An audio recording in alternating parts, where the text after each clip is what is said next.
你们自己练的东西啊，静美说练剑是不是？啊？是练什么剑？对，我知道是练什么剑路剑套路啊。哦，哦，那个脚剑呢？剑的基本功呢？基本功没有特别，就是在影片，然后钻研，然后把套路整个走顺。所以程序没有弄对啊，程序没有对。剑的，你练每一个东西啊，你练拳啊，你练刀枪剑棍啊，每一个东西都有它的基本功。它的基本功就是这个兵器它的基本架构，它的基本的运作方式，基本架构。套路只是这个基本架构、基本运作方式的衍生跟变化。所以你这个基本运用方式跟基本的架构没有弄好，你去走套路，那每一个套路里面每一个动作都可能是错的，要一个动作一个动作修，那就很累了啊，那就很累了啊。尤其是剑，当然拳跟其他兵器也是一样的啊，就是说在动的时候，静态是练结构嘛，是练结构嘛。动的时候是什么？动的时候就是去体会那个在这个结构下，它的力量是怎么流动的，就是由静走到动，这种的结构，它是在什么规则下面去动的？刀有刀的立线，刀有刀的运动规则，枪有枪的运动规则，每一个兵器有它的运动规则。晓得吗？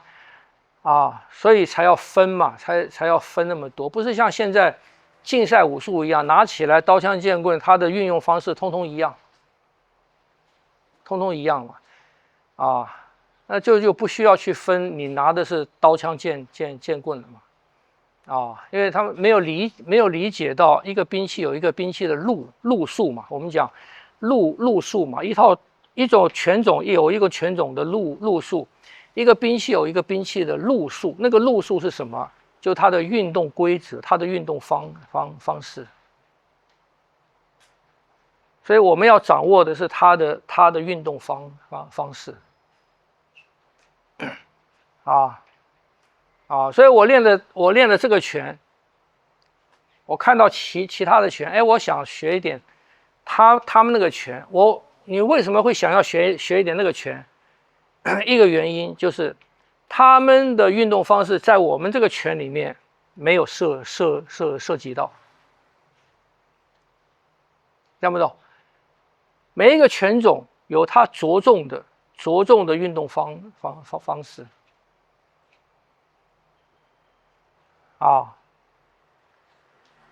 所以我们想要涉猎的广，是我们掌握到我们自己的拳的运动方式了以后。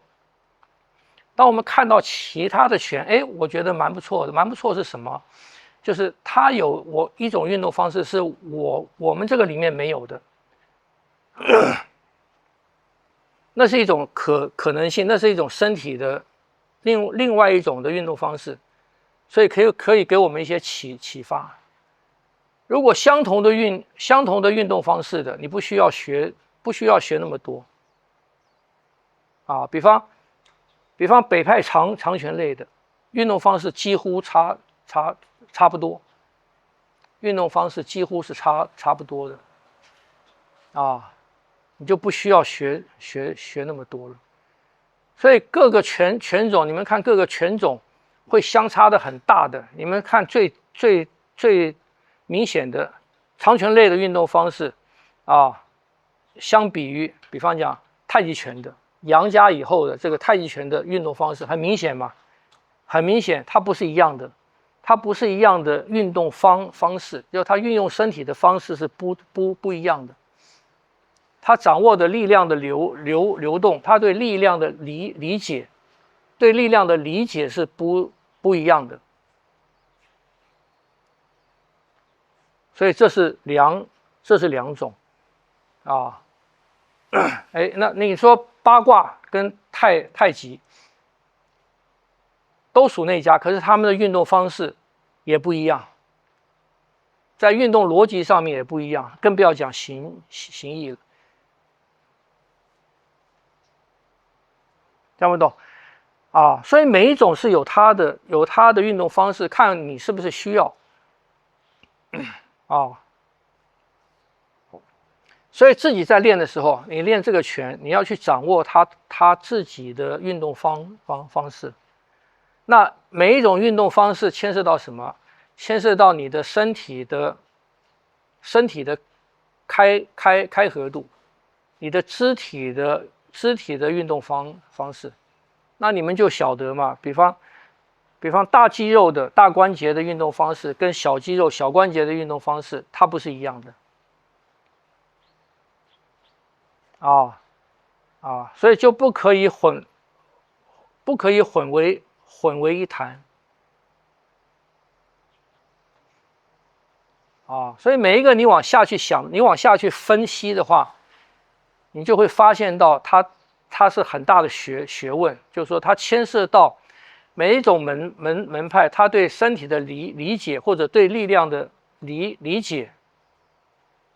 有些它是有极大的差异性的，那差异性里面有没有对跟错？没有对跟错，它是人类对自己的身体的理解、对力量的理解的发展的进程。所以这都是我们的，因为有那么长的历史嘛，都是我们的祖先，他们慢慢发展，他们的对这个里面的运用的理解越来越深所以发展的那个可能性就越来越多，才会形成今天我们这样。所以我们为什么说它是我们中华文化的一个宝藏嘛？宝在哪？宝在哪里？不是我打赢你，你打赢他，不是宝藏就是他们对于我们的身体，对于力量，对于甚至我们跟环境之间的那个相互互动关系的那个深入的理解。所以要练习当中要注意这个，要去掌握它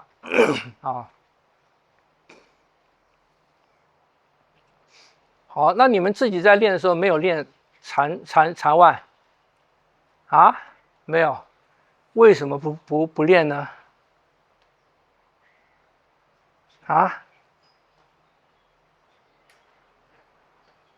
什么原因不练？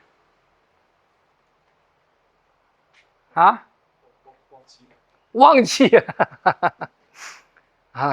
我讲过100遍了，有大家在一起的时候，尽量练双人的东西嘛，而且缠腕里面的学问很多的，那要花时间去体悟的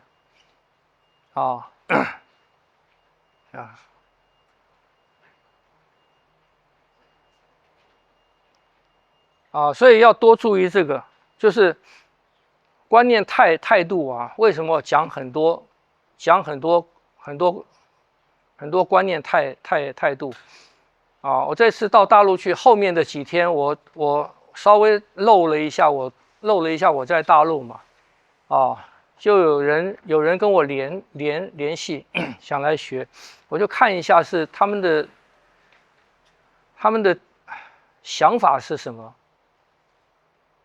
结果有一些我念给你们听那我很不理解，就是那种